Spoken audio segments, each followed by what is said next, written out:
తుక్కుగూడలో bumper offer 3,75,00,000 G+2 4 BHK villa కొనండి. నెలకు 1,00,000 rent guarantee. Terms and conditions apply. So ఒక మాటలో చెప్పండి సార్, ఇప్పుడు రీసెంట్గా రాజమండ్రిలో కూడా మిల్క్లో ఏదో కెమికల్ ఎక్కువ యాడ్ అయిపోయి కిడ్స్ చనిపోయారు, ఒక పెద్ద అతను కూడా చనిపోయారు.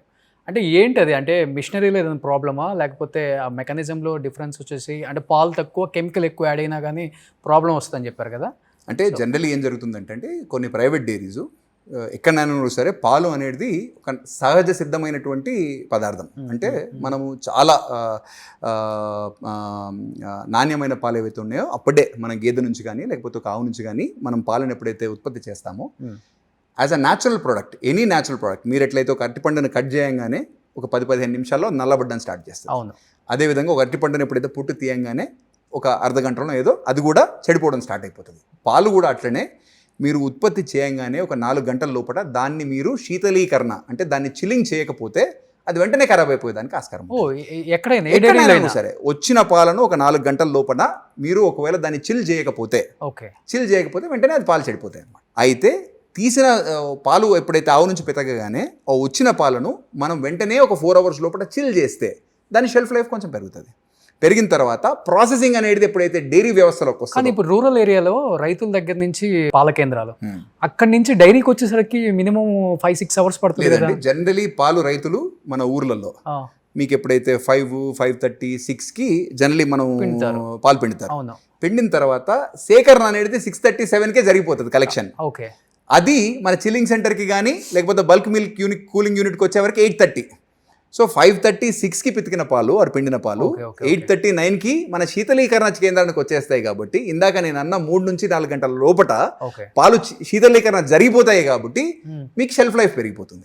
శీతలీకరణ జరిగిన పాలు ఏదైతే చిల్డ్ మిల్క్ ఉందో తర్వాత ఒక 4 డిగ్రీ టెంపరేచర్ కంటే లోపటనే ఆ పాలను డైరీస్కి పంపిస్తారు. డైరీ జిల్లా కేంద్రంలో ఉండొచ్చు, హైదరాబాద్లో కేంద్రాల్లో ఉండొచ్చు.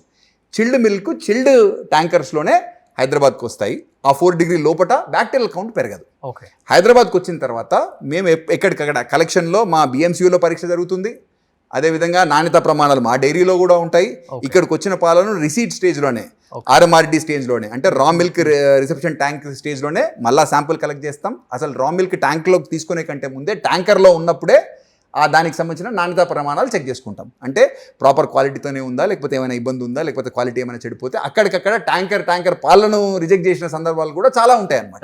ట్యాంకర్ పాలు మొత్తం చెడిపోయేదానికి ఆస్కారం ఉంటుంది. కానీ లూజ్ మిల్క్ మార్కెట్లో ఏం జరుగుతుందంటే లూజ్ మిల్క్ మార్కెట్లో ఇప్పుడు నేను చెప్పిన 4 అవర్ విండో ఎప్పుడైతే దాటుతుందో శీతలీకరణ జరగకపోతే పాలల్లో యాసిడిటీ పెరిగిపోయి పాలు చెడిపోయేదానికి అంటే కర్డ్లింగ్ అంటారు అన్నమాట. సో ఇది జరుగుతుంది. అది జరగకుండా ఏం చేస్తారంటే చాలా చోట్ల ప్రైవేట్ డైరీలో కూడా జరుగుతుందని చెప్పేసి కూడా ఇది ఒక కామన్ ప్రాక్టీస్ ఉంది.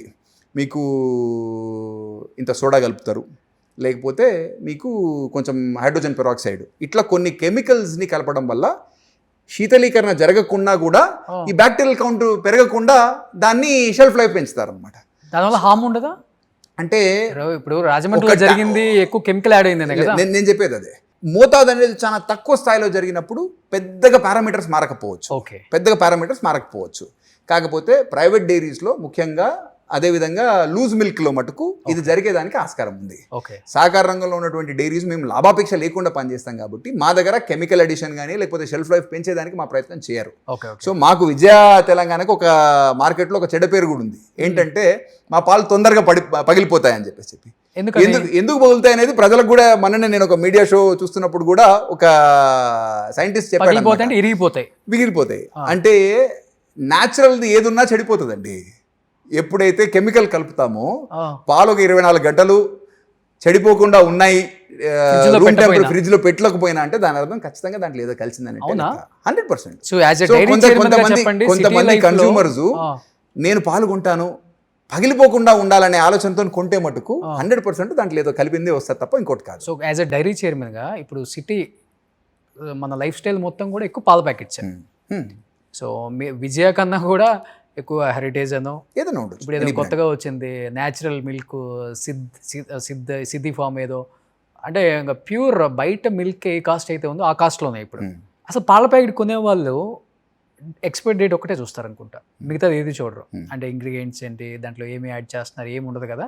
ఇప్పుడు మీరు చెప్పారు బిఫోర్ నాకు ఒకటి, మేము SNF అండ్ ఫ్యాట్ ఇవన్నీ యాజ్ ఇట్ ఈజ్ ఏదైతే మెన్షన్ చేస్తామో అది ఇస్తాము. మిగతా వాళ్ళు చాలామంది ఇవ్వరు. జస్ట్ ఏదో ఆ ఇవ్వకపోవటం వల్ల చాలా సంపాదించేసుకుంటున్నాయి ప్రైవేట్ కంపెనీలు అన్నారు కదా, ఏంటి డిఫరెన్స్? పాల ప్యాకెట్ కొనే వాళ్ళు ఏం చూడాలి అసలు? అంటే జనరలీ ఏంటంటే ఏ పాల ప్యాకెట్ నేను కన్జ్యూమర్స్ అందరికి కూడా కోరేది ఏంటంటే పాలు కొనేటప్పుడు జనరలీ టోన్డ్ మిల్క్ ఉందనుకోండి, అది 3% ఫ్యాట్, 8.5% SNF. ఓకే, SNF అంటే సాలిడ్ నాన్ ఫ్యాట్ అంటారు. జనరల్లీ న్యూట్రియంట్స్ కానీ మినరల్స్ కానీ ప్రోటీన్ కానీ ఇవన్నీ కలిపితే ఆ SNF అనమాట. అదొక 8.5% ఉండాలా.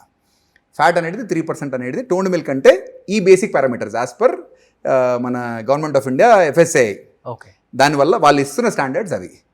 అయితే ఇక్కడ నేను నోటీస్ చేసింది ఏంటంటే యాజ్ అ చైర్మన్, రాష్ట్రానికి సంబంధించిన పాడి పరిశ్రమ అభివృద్ధి సంస్థ చైర్మన్గా, ప్రైవేట్ డైరీస్ మట్టుకు కొన్ని నాణ్యతాపరమైన ప్రమాణాల దగ్గర వాళ్ళు కొంచెం కాంప్రమైజ్ అవుతారనమాట. అంటే దాని అర్థం ఏంటంటే 3% ఫ్యాట్ అని చెప్పి 2.5% ఫ్యాట్ ఇవ్వడం.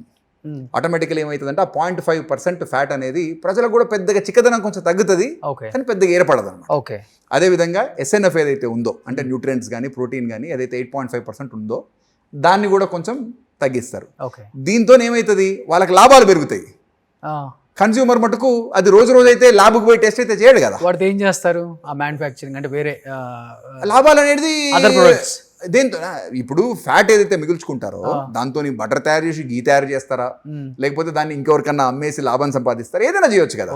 సో మిగిలించుకున్న ఏదైతే మిగులుందో, ఇప్పుడు మీరు ప్రజలు కూడా ఆలోచన చేయాల్సింది ఏంటంటే విజయ తెలంగాణ ప్రభుత్వానికి సంబంధించిన సంస్థ. మాకు లాభాపేక్ష కంటే మా రైతుల శ్రేయస్సు, అదేవిధంగా మా కన్జ్యూమర్కి కావాల్సిన హెల్త్, ఇవి రెండు, లాభం అనేది తర్వాత విషయం ఎందుకంటే ఇది ప్రభుత్వం కాబట్టి, ఇవి రెండు మాకు ముఖ్యమైన ఉద్దేశాలు. కాకపోతే ప్రైవేట్ డైరీస్ కానీ లేకపోతే ఈరోజు స్టాక్ మార్కెట్లో లిస్ట్ అయిన కంపెనీస్ ఏవైతే ఉంటాయో ఎంత ప్రాఫిట్ చూపిస్తున్నారంటే దాని అర్థం ఏంటంటే ఇక్కడ లాభాపేక్ష గురించి పనిచేస్తున్నట్టు కదా లెక్క.